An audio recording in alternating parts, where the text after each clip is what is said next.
Hi, I'm Sam Meredith. With Greece closing its banks and imposing capital controls, what impact could this have on one of Europe's weaker economies?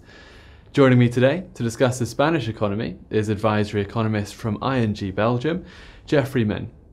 So, Spanish inflation data was released this morning, which showed a slight improvement year on year from minus 0.2% to 0.1%.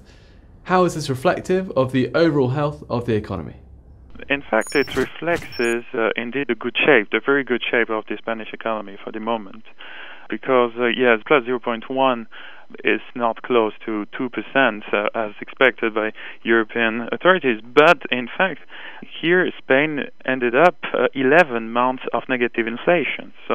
And in January it was minus 1.3%. So 0.1% for the month of June is a good news.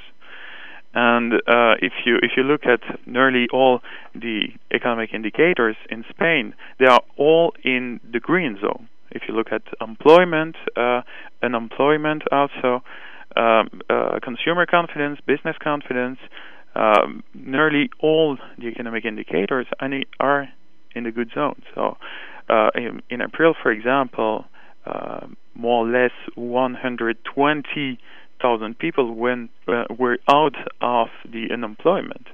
So we can see that Spain is really in a growing period, and economic growth was pretty good in the Q1 of 2015, but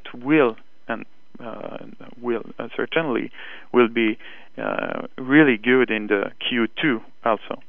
If you look at tourism revenues, we saw this week too, they hit a new record also. So all the elements, all the economic indicators are in a pretty good shape, and they are beating expectations in general. So it's a good news for Spain. Spanish Economy Minister Luis de Guindos says the economy is now growing at the strongest rate since the economic crisis in 2008.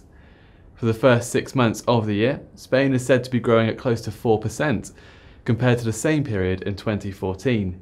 But just how sustainable is this growth?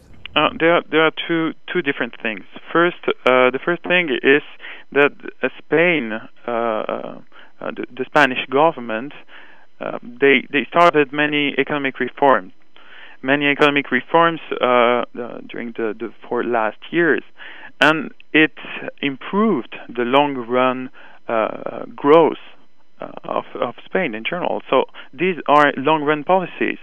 So these can enhance economic growth in the long run.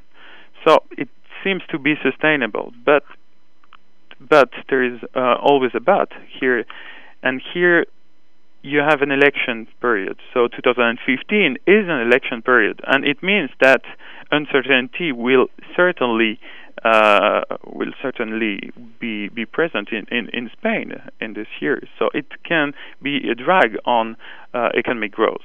But the second thing that is particularly important for Spain is that this year you can see many short-term tailwinds. And you can see that the quantitative easing is active, and it lowers the interest rates. The euro is particularly low. Also, oil prices are still low. So 4%, as de Guindos said, might be a bit exaggerated, but still the economic growth should be higher than the European average. Reforms has to continue, and short-term tailwinds have to be taken into account in this calculus.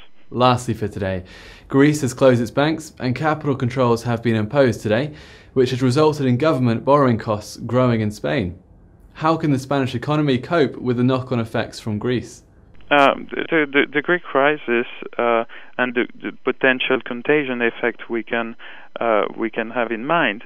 These are particularly important for Spain because it's all about confidence, and we can see that the financial markets in general can lose confidence. But I think Spain is definitely not Greece, and we cannot compare these economies in general. because of what I was saying previously, because of the structural reforms, because of the non-performing loans, for example, that are decreasing. So the Spanish economy should not, at least in the medium or the long run, should not be affected by that. In the short run, you can have some volatility, of course, but according to me, we will see only some short-run effects. Thank you, Geoffrey. Be sure to check back with Dugoscopy for more updates throughout the week. Goodbye for now.